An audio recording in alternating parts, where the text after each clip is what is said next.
Hidup di perantauan bukan hanya tentang jarak, tetapi juga tentang keberanian untuk meninggalkan zona nyaman demi menggapai mimpi. Bagi sebagian orang, kota adalah tempat untuk belajar dan bertumbuh. Tetapi bagi mahasiswi dari desa, kota bisa menjadi tantangan yang penuh cerita. Hari ini kita akan menyelami perjalanan seorang mahasiswi dari desa yang sedang menempuh pendidikan di kampus kota. Apa saja tantangan yang ia hadapi dan bagaimana caranya ia bertahan? Assalamualaikum warahmatullahi wabarakatuh.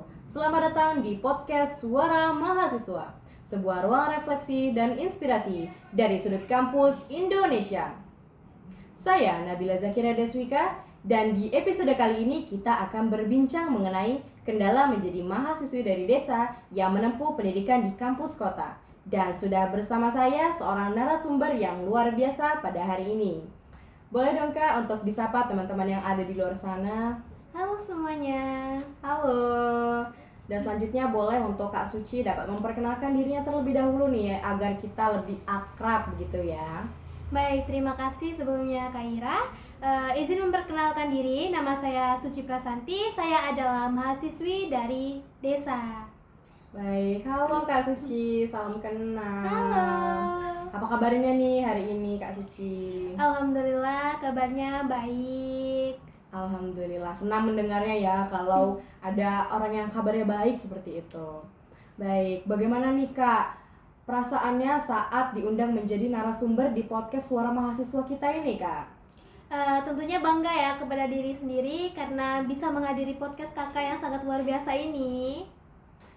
Keren sekali ya, sangat inspirasi sekali kakak ini, luar biasa. Baik, kita langsung saja ke pertanyaan yang pertama ya Kak. Boleh? Baik, sebagai mahasiswi dari desa yang menempuh pendidikan di kampus kota Kak, sekiranya kendala apa saja yang kakak alami saat pertama kali merantau nih Kak? Mungkin kendalanya itu cukup banyak ya Kak ya. Yang pertama itu karena saya akan berasal dari desa. Jadi ketika saya di perkotaan, saya itu sedikit mengalami culture shock. Yang pertama itu ketika jalanannya ramai, saya keluar sedikit dari kos, itu jalanannya ramai karena saya sendiri di sini adalah anak kos. Ketika saya pertama kali datang diantar oleh orang tua, keluarga dari rumah, saya itu bingung Kak, kayak misalnya mencari barang-barang karena saya itu kan belum tahu tuh tempat-tempatnya di mana di perkotaan. Seperti itu Kak. Wah, begitu ya. Berarti kakak ini dari desa diantar oleh kedua orang tua yang selalu menemani begitu ya Kak. Iya. Dan sekarang di kota harus berjuang sendiri seperti itu ya Kak. Betul. Luar biasa memang perjuangan Kak Suci ini untuk menempuh pendidikan di kota teman-teman semua. Baik, selanjutnya untuk pertanyaan yang kedua nih Kak. Dari segi akademik, apakah Kak Suci pernah mengalami kesulitan dalam memahami sistem perkuliahan di kampus kota, terutama dalam penggunaan teknologi dan metode pembelajarannya begitu Kak? Mungkin ada ya Kak ya, karena saya sendiri ini adalah linjur Kak. Saya ini linjur. Jadi ketika saya masuk ke pendidikan bahasa dan sastra Indonesia ini, saya bingung. Awalnya saya itu menggambar Kak. Jurusan saya yang waktu di SMK itu adalah desain. Jadi saya menggambar-gambar. Lalu saya masuk ke prodi pendidikan bahasa Indonesia ini, saya dikorek-korek tentang sastra Kak. Wah. Jadi sedikit bingung ya Kak ya. Kalau masalah teknologi mungkin penggunaan seperti Vclass, Yakat yang belum pernah saya lakukan sebelumnya.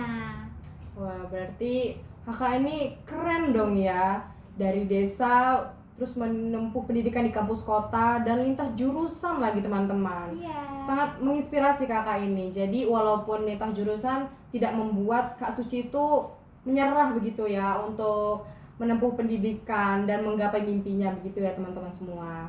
Baik, untuk pertanyaan yang ketiga nih Kak, tentang tantangan sosial dan budaya.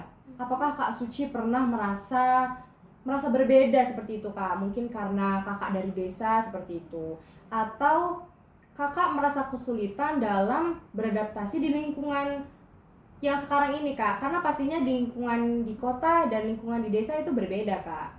Kalau misalnya masalah berbeda, mungkin ada sedikit, mungkin saya minder ke sesama teman sih Kak, lebih tepatnya. Karena saya ini kan berasal dari desa yang biasanya disebut kudet. Mungkin seperti itu ya Kak ya.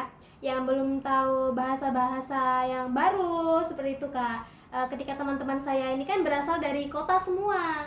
Jadi ketika mereka tuh ngomong, saya tuh kurang paham. Mungkin sedikit contoh itu seperti mereka ngomong bahasa baru dan saya itu di situ belum tahu Kak artinya itu apa. Mungkin gitu Seperti sih, Kak. bahasa gaul gitu ya, Iya, Kak. bahasa gaul mereka itu lebih meningkat daripada saya yang berasal dari desa. Mungkin kakak di rumah itu kesehariannya atau di sekolah menggunakan bahasa daerah seperti itu ya, Kak? Iya, karena saya ini adalah orang Jawa Kak. Biasanya di Wah. sekolahan itu saya menggunakan bahasa Jawa.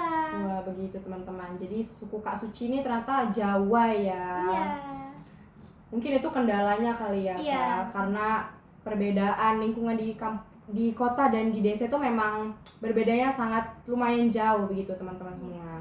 Dan dari semua pengalaman tersebut nih Kak, apakah ada hal yang membuat Kak Suci itu paling berkesan begitu Kak? Berkesan dalam hal apa dulu ini Kak? Bisa berkesan dalam hal perantauan seperti itu. Mungkin kalau masalah berkesan itu saya sedikit terharu ketika saya itu menemukan teman-teman yang ternyata mereka itu tidak pernah ngejudge saya Kak. Karena saya kan dari desa, biasanya saya dijudge, ih kudet banget sih orang dari desa gitu-gitu kan Kak. Tapi saya tidak, ketika saya berteman dengan mereka itu malah justru ngasih semangat ke saya, mempelajari tentang apapun yang mereka tahu ke saya, seperti itu sih Kak. Wah, berarti Kak Suci ini di kota itu tidak sendirian teman-teman. Kak Suci memiliki teman-teman yang alhamdulillahnya baik ya Kak. Iya. Dianugerahi teman yang baik itu merupakan suatu kebanggaan, keistimewaan untuk kita begitu ya Kak. Betul sekali. Oke. Dan kalau Kak Suci ada pesan nih untuk teman-teman di luar sana, terkhususnya yang dari desa nih Kak. Mereka tuh sebetulnya ingin merantau, tapi ada keraguan, ada ketakutan seperti itu Kak. Apakah yang bisa Kak Suci sampaikan kepada teman-teman di luar sana? Mungkin sedikit pesan dari saya ya. Ternyata ketika kita merantau, jauh dari keluarga, jauh dari orang tua itu tidak seseram yang kita bayangkan. Justru dengan kita merantau, kita itu akan melatih kemandirian kita, beradaptasi dengan orang baru, seperti itu sih Kak. Baik. Pesan dari Kak Suci tadi itu bisa menjadi motivasi bagi teman-teman semua yang artinya jangan takut untuk merantau, apalagi demi pendidikan ya Kak. Betul ya. sekali. Kita bisa belajar bersama-sama dan bisa menghadapi semuanya itu dengan memiliki teman-teman yang baik pastinya. Dukungan dari orang tua juga itu sangat penting pastinya ya Kak. Iya, karena dunia itu butuh orang-orang yang mandiri, yang kuat, yang hebat. Seperti itu sih Kak. Baik, luar biasa kisah inspirasi dari Kak Suci ini ya. Baik, terima kasih Kak Suci atas waktunya. Iya Kak. Sudah menjadi narasumber di podcast Suara Mahasiswa ini. Semoga kisah inspirasi Kak Suci ini bisa menjadi motivasi bagi teman-teman yang ada di luar sana untuk memulai perantauan khususnya demi pendidikan ya teman-teman semua. Saya Nabila Zakira Deswika, izin pamit undur diri. Sampai jumpa di episode selanjutnya. Wassalamualaikum warahmatullahi wabarakatuh.